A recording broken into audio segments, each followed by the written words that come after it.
नमस्कार दोस्तों। आज मेरे इस एस्ट्रो ब्रिजेश यूट्यूब चैनल में आपका फिर स्वागत है। आज हम एक ऐसी जानकारी मैं आपको देना चाहूँगा जो लोगों को थोड़ा सा कंफ्यूजन है कि आप बताते तो हैं कि इस भाव से ये होगा, पर हमें यही नहीं पता कि जो कुंडली के 12 भाव हैं वो किस चीज़ को रिप्रेजेंट करते हैं। तो आज मैं आपको थोड़ा सा आपका कंफ्यूजन क्लियर कर देता हूँ कि कुंडली के जो 12 भाव होते हैं उसमें कोई भी ग्रह बैठा हो, कोई भी राशि बैठी हो, वो किस चीज पे इफेक्ट डालता है।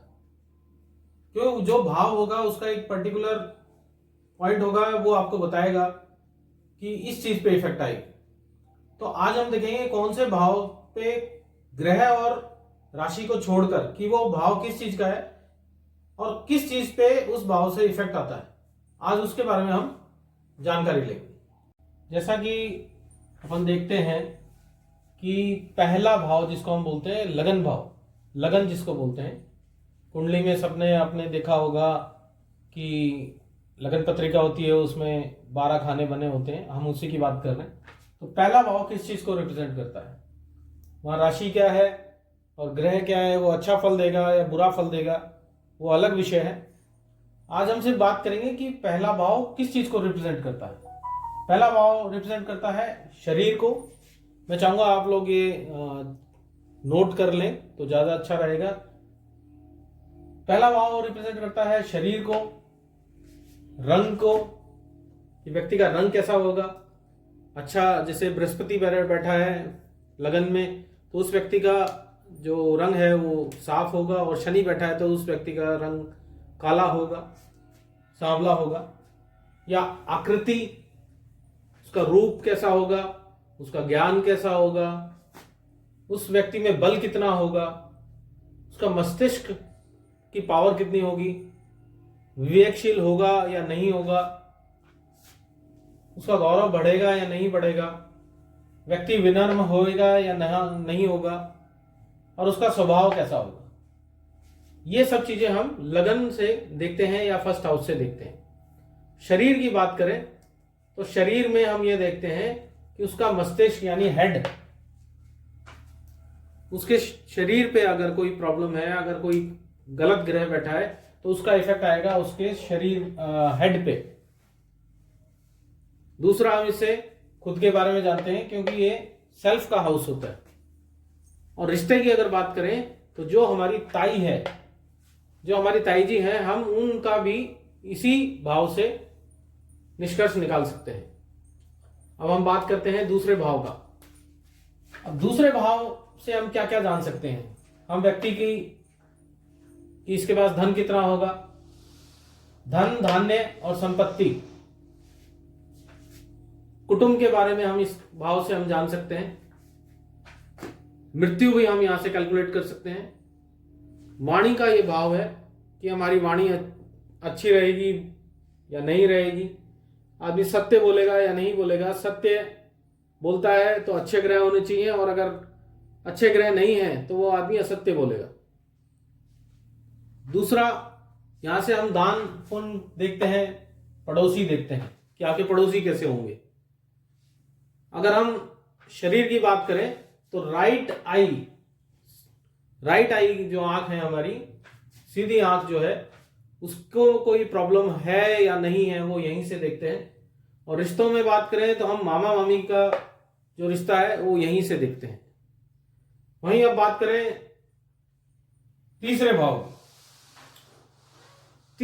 से हम छोटे भाई बहन, जो भी हमारे छोटे भाई बहन हैं उनका रिश्ता कैसा रहेगा वो देखते हैं। पराक्रम कैसा रहेगा, धैर्य कैसा रहेगा, आयु कैसी रहेगी, और काल मृत्यु है या नहीं है ये देखते हैं। साथ ही साथ हमारे गुप्त शत्रु भी इससे देखते हैं कि हमारे गुप्त शत्रु रहेंगे या नहीं रहेंगे। शरीर की बात करें तो बाजू, गला, कान और सांस के रोग जो हैं वो इसी से देखे जाते हैं। और रिश्तों की बात करें तो जो अपने ससुर का रिश्ता होगा वो अच्छा रहेगा या बुरा रहेगा, वो आप थर्ड हाउस से देख सकते हैं। ऐसे ही अब फोर्थ हाउस की अगर बात करें तो चौथा भाव जो होगा वहां राशि कुछ भी हो सकती है, ग्रह कोई भी हो सकता है, पर उस भाव से हम क्या देखते हैं, उस भाव से देखते हैं सुख, माता, अपनी माता का भी यही भाव होता है, चौथा भाव, भवन, भूमि, वाहन। अगर किसी की भूमि, भवन और वाहन की कैलकुलेशन करनी हो तो फोर्थ हाउस देखा जाता है। अगर किसी का गड़ा हुआ धन देखना हो तो भी फोर्थ हाउस से कैलकुलेट किया जाता है। शरीर की बात करें तो लंग्स, हार्ट और छाती के ऊपर का भाग, ये फोर्थ हाउस से देखा जाता है। वहीं अगर बात करें फिफ्थ हाउस की, फिफ्थ हाउस से देखा जाता है हमारी संतान, हमारी वृद्धि, हमारी प्रारंभिक शिक्षा, जो विद्या है, हमारी स्कूल लाइफ है, वो यहां से फिफ्थ हाउस से देखी जाती है। हमें यश मिलेगा या नहीं मिलेगा, हमारे अनुयायी और हमारा धर्म, ये जो है पांचवें भाव से देखा जाता है। शरीर की बात करें तो हार्ट और छाती, ये हमारा देखा जाता है इस भाव से। अगर किसी को पहली संतान के बारे में जानना है तो पहली संतान जो देखी जाएगी वो फिफ्थ हाउस से देखी जाएगी। और अगर रिश्ते की बात करें तो हमारे दादा और हमारी चाची जो है वो इस फिफ्थ भाव से देखी जाएगी। अब हम बात करेंगे आगे की सिक्स्थ। छठे भाव से जो हम देखते हैं वो देखते हैं शत्रु, आपके कौन कौन दुश्मन हैं, उस पर कितना है आप पे इफेक्ट आएगा नहीं आएगा। चिंता आपको रहती है नहीं रहती, चिंता, छोटे रोग, छोटे रोग के साथ ऋण, कर्जा, केस, कोर्ट केस वगैरह में आपको जीत मिलेगी या नहीं मिलेगी, वह भी हम छठे हाउस से देखते हैं। सिक्स्थ हाउस जो है, अपयश, आपको जीवन में अपयश मिलेगा या नहीं मिलेगा, ये भी यहीं से देखा जाता है। शोक और दुख भी यहीं से देखा जाता है, छठे भाव से। छठे भाव से पेट के ऊपरी भाग में आपके कोई प्रॉब्लम आएगी या नहीं आएगी, किडनी में कोई प्रॉब्लम आएगी नहीं आएगी, ये देखा जाता है। वहीं रिश्ते की बात करें तो छोटे मामा का आपसे रिश्ता कैसा रहेगा, वो सिक्स्थ हाउस से देखा जाता है। वहीं अब बात करें सेवंथ हाउस की। सेवंथ हाउस होता है, जैसे सबको पता है कि शादी का जो देखा जाता है वो सेवंथ हाउस से देखा जाता है। तो सेवंथ हाउस जो है वो होता है जीवन साथी का, काम वासना का, विवाह का, ये साथ ही साथ आपके बिजनेस का भी इसी से देखा जाता है कि बिजनेस में आप सक्सेस हो पाएंगे या नहीं हो पाएंगे, या बिजनेस आपको सूट करता है या नहीं करता है। मृत्यु का, पार्टनरशिप का, कि आप किसी से पार्टनरशिप करें या ना करें, ये भाव आपको बताता है प्रत्यक्ष शत्रु का जो आपके सामने होंगे। वहीं शरीर की बात करें तो रिप्रोडक्टिव ऑर्गन्स जैसे यूट्रस वगैरह जो है वो यहीं से देखा जाता है। और रिश्तों की बात करें तो पति पत्नी, आपकी नानी, ये यहीं से देखे जाते हैं। और व्यक्ति के फिजिकल रिलेशंस कैसे रहेंगे, क्या वो अपनी पत्नी के साथ सही रहेगा या एक्स्ट्रा मैरिटल अफेयर रहेंगे, जिसको एक गलत संबंध बोला जाता है, वो रहेंगे, वो सब सेवंथ हाउस से ही देखा जाता है। अब बात करते हैं एट्थ हाउस की। एट्थ हाउस से देखा जाता है आयु, कि आपकी लाइफ कितनी रहेगी, आपका जीवन कैसा रहेगा। मृत्यु आपकी जो कैलकुलेट होती है वो यहीं से होती है। आपको जिंदगी में आकस्मिक धन मिलेगा या नहीं मिलेगा, लॉटरी सट्टे से आपको फायदा है या नहीं है, या आकस्मिक परिवर्तन भी यहीं से देखा जाता है कि आपकी जिंदगी अच्छी चलते चलते एकदम से डाउन आ जाए, या एकदम से डाउन चलते चलते आपकी लॉटरी खुल गई और लॉटरी से आप बहुत करोड़पति बन गए। वो सब चीजें, आकस्मिक जो परिवर्तन है वो यहीं से देखा जाता है। विदेश यहीं से कैलकुलेट किया जाता है। दुर्घटना, आकस्मिक जो दुर्घटनाएं हैं वो यहां से देखा जाता है।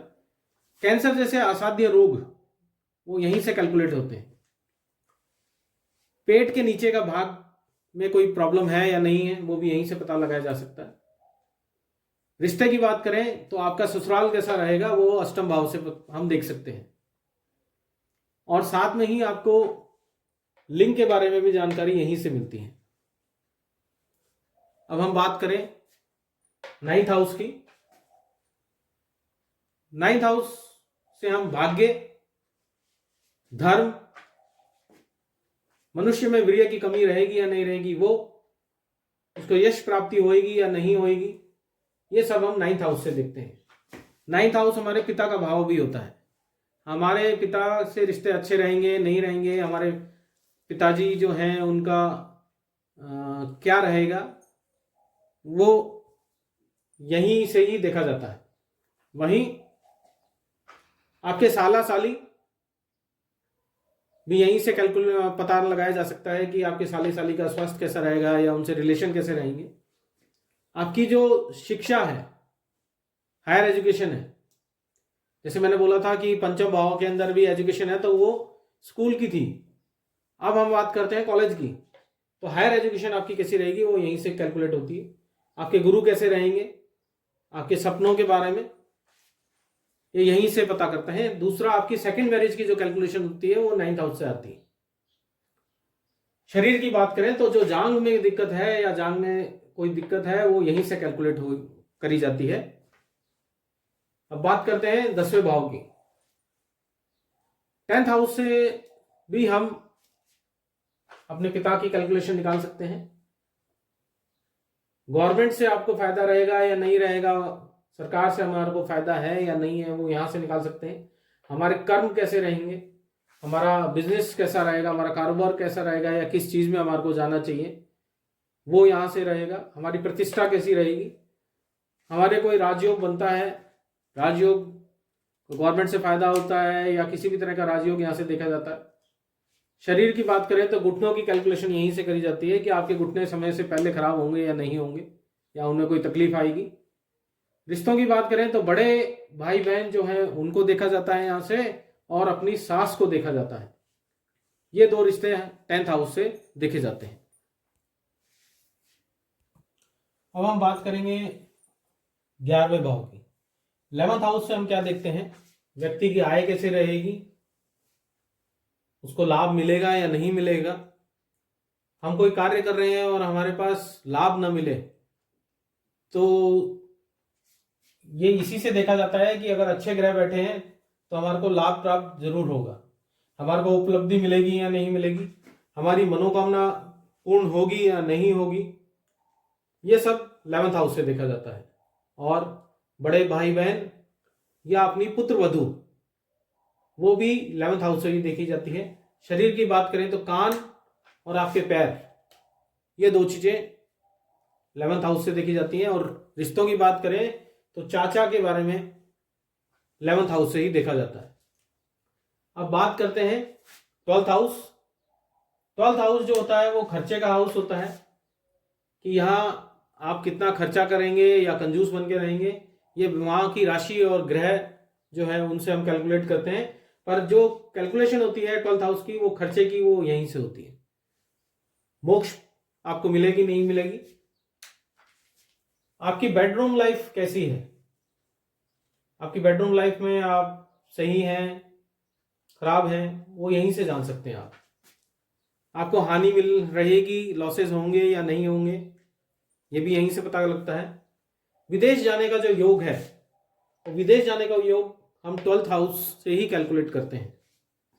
दूसरा, आपको कोई बीमारी ऐसी बड़ी होगी जिससे आप हॉस्पिटल में भर्ती होंगे या नहीं होंगे, कोई सर्जरी वगैरह होके आप हॉस्पिटल में भर्ती हो उसके लिए, तो वो भी 12th हाउस से देखा जाता है। मृत्यु भाव, जैसे अष्टम भाव मृत्यु का है, उसकी कैलकुलेशन 12th हाउस से रिलेट करके देखी जाती है। तो 12वां भाव भी मृत्यु को कैलकुलेट करता है। शरीर की बात करें तो लेफ्ट आई, उल्टी आंख, और पैर का तलवा, पैर, ये यहीं से कैलकुलेट होता है। रिश्तों की बात करें तो दादी और नाना को हम 12th हाउस से कैलकुलेट करते हैं। आज हमने जाना कि जो हमारे 12 भाव हैं वो किस चीज को हम कैलकुलेट करते हैं, किस चीज को रिप्रेजेंट करते हैं, वो निकाला। 1 2 3 4 5 6 7 8 9 10 11 और 12, ये 12 भाव की जो कैलकुलेशन है वो यहां से निकालते हैं हम। दोस्तों ये वीडियो बनाने का पर्पज़ ये था कि लोगों को हम यह तो बता देते हैं कि 12वें भाव में या 10वें भाव में ये राशि बैठी है और ये ग्रह बैठा है। कुछ जो इस चीज़ से अनजान है वो थोड़े से कंफ्यूज हो रहे थे कि भाव को कैसे जाने या उस कौन से भाव से क्या प्रेजेंट होता है। तो मेरी कोशिश है आज ये बताने की थी कि कौन से भाव से हम क्या कैलकुलेट करते हैं। आपको यह वीडियो कैसा लगा आप बताइएगा कमेंट करके, और लाइक और शेयर जरूर करिए। और जिसने अभी तक सब्सक्राइब नहीं करा है वो मेरे चैनल को सब्सक्राइब करें। आगे फिर आपसे मिलेंगे दोस्तों, धन्यवाद।